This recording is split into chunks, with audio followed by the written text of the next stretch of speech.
Hi, I'm Chris from Airwindows, and we're doing another Forbidden Music. And to the best of my knowledge, Jimi Hendrix, like the Beatles, like Prince, so on and so forth, is one of the artists where you cannot play his stuff freely on YouTube. If that's not true, then I will enjoy doing some more of that, but I do have ContentID, so I get to do this with it. And here's the record that I'm talking about. It's an early one.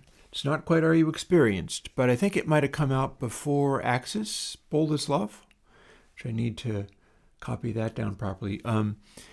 And this is a classic sort of singles collection.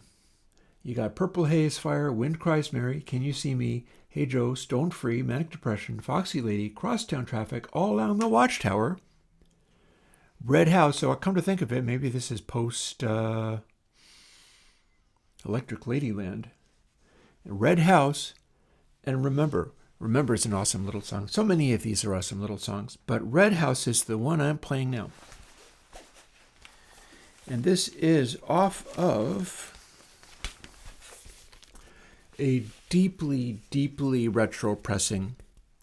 I've got Are You Experienced on the Warner Steamboat label. This is really, really old. This is like mid-60s record technology, and it sounds it. But there's something rather special about that as well. And I'll go into why I think that is. On the plug-in, I showed you the poster, the giant poster that you got. I want to take a moment and show you the sleeve that this came in. And I think that I have a plastic thing stuck into the sleeve, and it was originally just the sleeve, in hopes of trying to get it less, not more scratchy than it already was. But we've got the Warner Reprise label roster on here, and it's really quite something, because it's like This Is Before Rock. Warner 7 Reprise. It's Warner 7 Arts.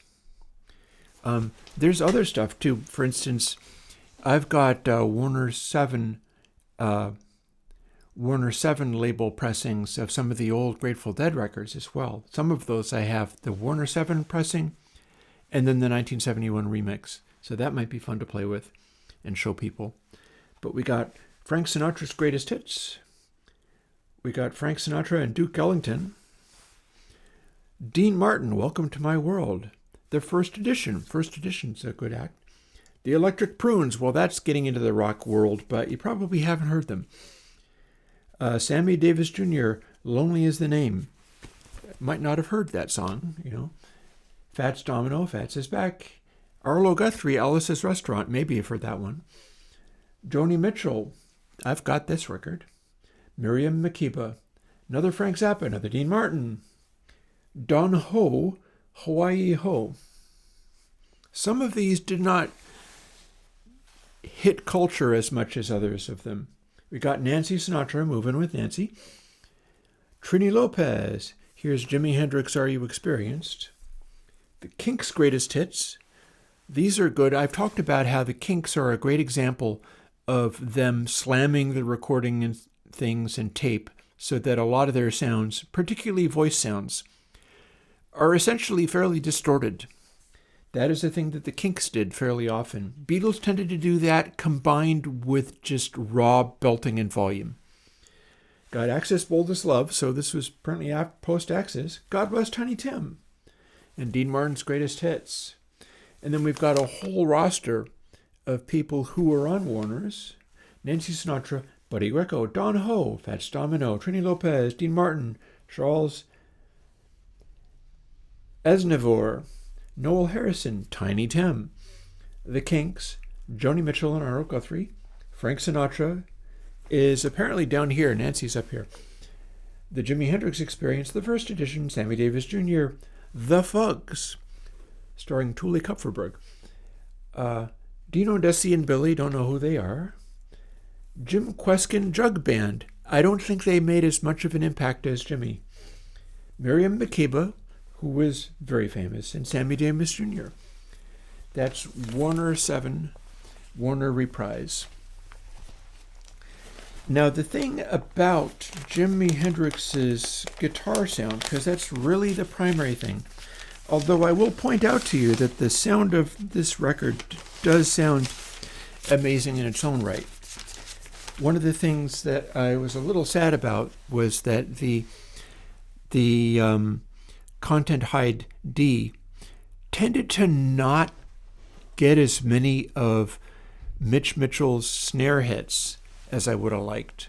Early on, there are a number of snare hits. The snare sounds amazing on this track. It's a very slow blues, like doom, doo, doo, doo. But in the background, because it's not all that forward, and the highs aren't all that glittery, that you have to be able to hear them. They kind of set back. You've got the cymbals back there or whatever, but then it's a doom, doom, snack, doom, doom, snack. The snare is extraordinary, and back in the day, this is just putting up mics and typically tube consoles and things. This wasn't really at the point where everybody had gotten into like transistor-based consoles, like some of the early ones, like the EMI TG12345 of Abbey Road, and stepped into that extremely hi-fi, extremely extended kind of sound. Excuse me. But in this case, this has more of that older tube equipment type of sound to it. And the Mitch Mitchell snare is one of those cranked up incredibly tight snares, such as you would later hear from Stuart Copeland a lot. And bass is being played by would rather have been a guitar player, Noel Redding. And he has a mid-rangey sound that balances things well. The lows on the drums extend quite well. The kick has a lot of weight to it. But again, Mitch, this is not like your Eagles type tone, where it's a close-mic'd, heavily damped bass drum, so it's extremely articulate thump. Instead, this is a old-school rock bass drum tone, more like what you'd get out of John Bonham, where there's a good thud to it, but it's more of a rumble, and it kind of merges with the bass guitar in a way that was typical around this time, and then stopped being as typical when we got into like mid-70s mixing. And the guitar tone, the important thing to note about this is that these guitar tones are typically all about Stratocaster and maybe effects boxes sometimes into a Marshall, and the Marshall's turned up all the way in order to get this kind of sound out of it. So it's distorted, but it's not really that heavily distorted. And then the speaker in the Marshall, these are your earliest of greenbacks, earliest to Celestion greenbacks in these. They're low wattage compared to what ended up being the case later as bigger Marshall stacks started coming out. And so there's this kind of dry and trebly quality that comes out of them. They have the capacity to just sear your ears off with highs. And then when you have 8 of them in a stack, and this is clearly an example of miking up Jimi with his Strat and his stack. He's turned it all the way up, he's balanced it and made it sound exactly the way he wanted.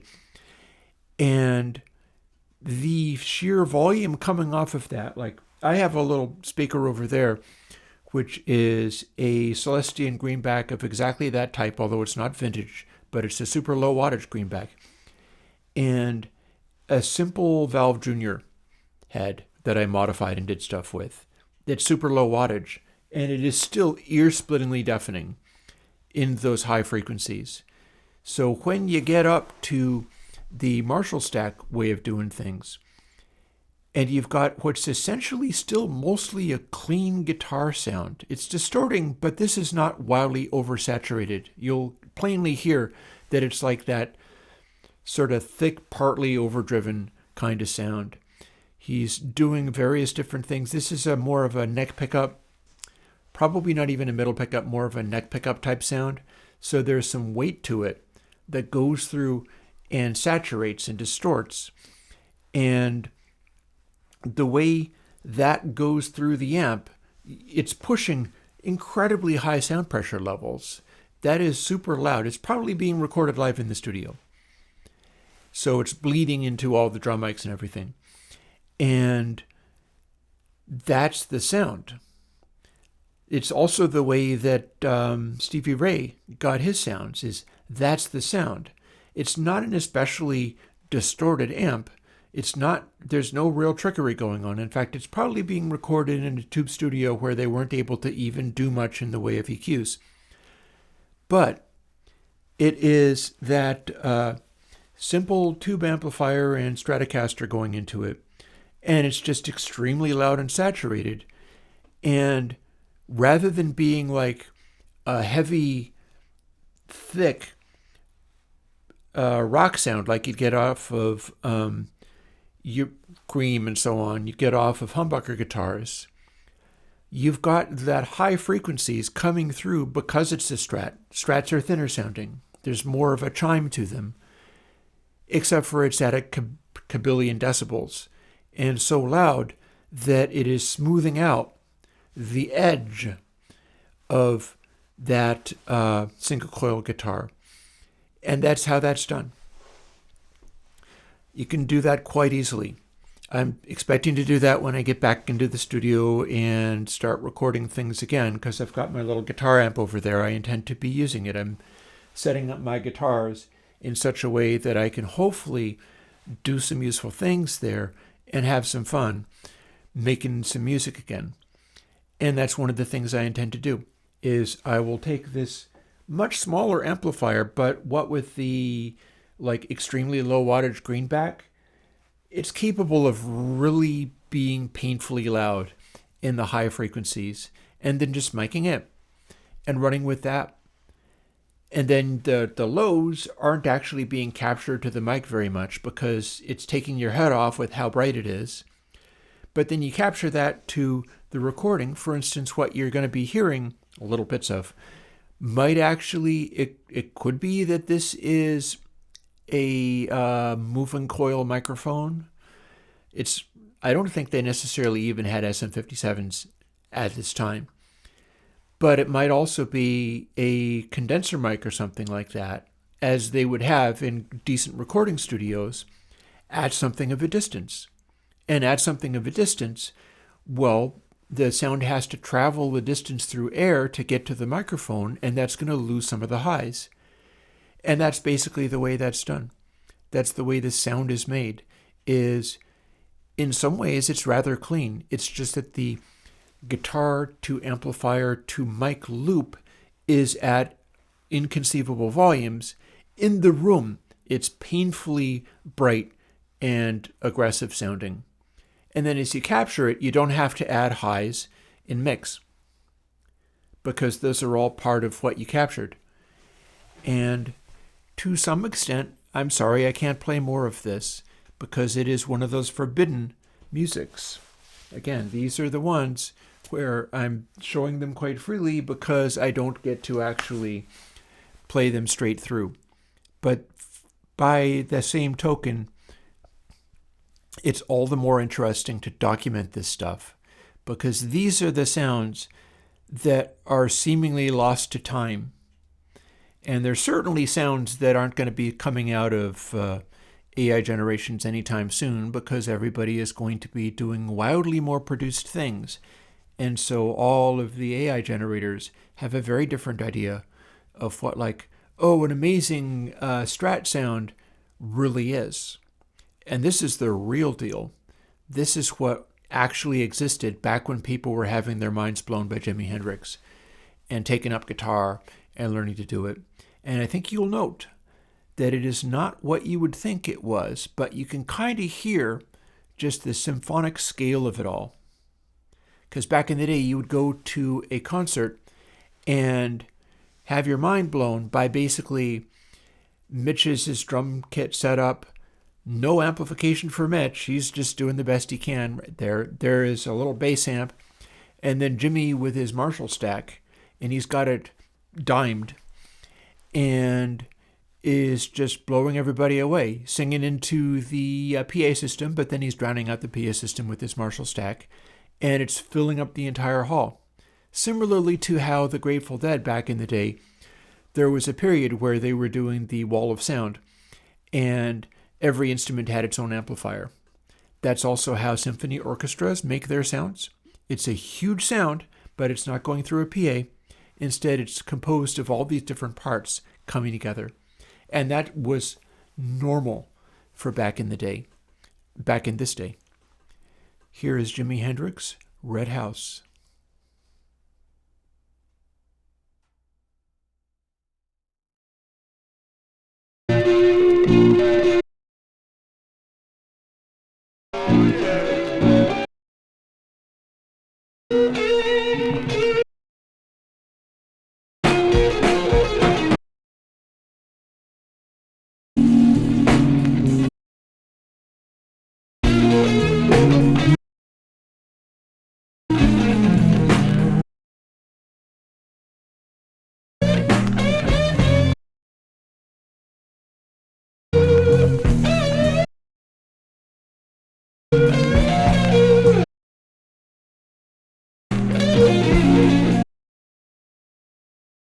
There's a red house,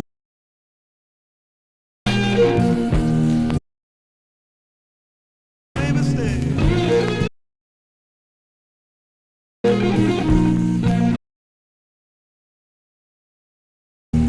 Lord, there's a red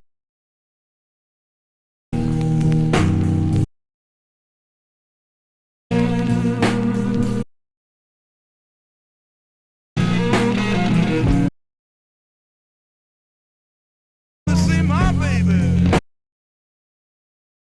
At 99 and 1 half.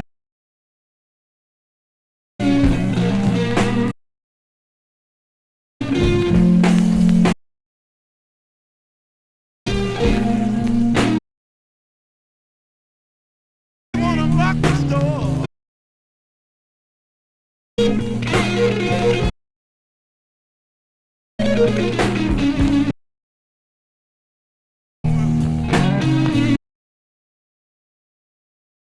People don't knock the store.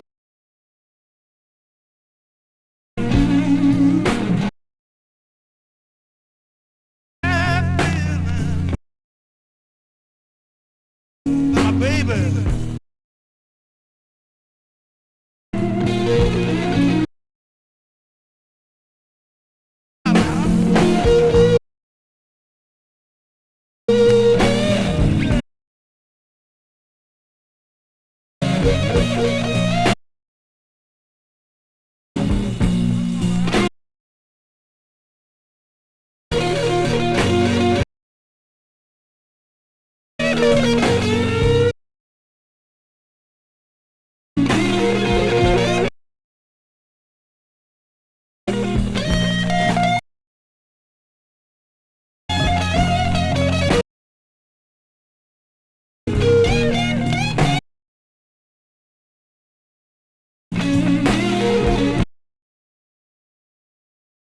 I might as well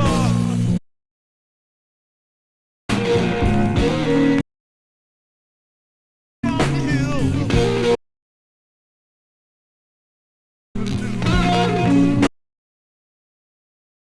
I might as well go back over yonder. Way back.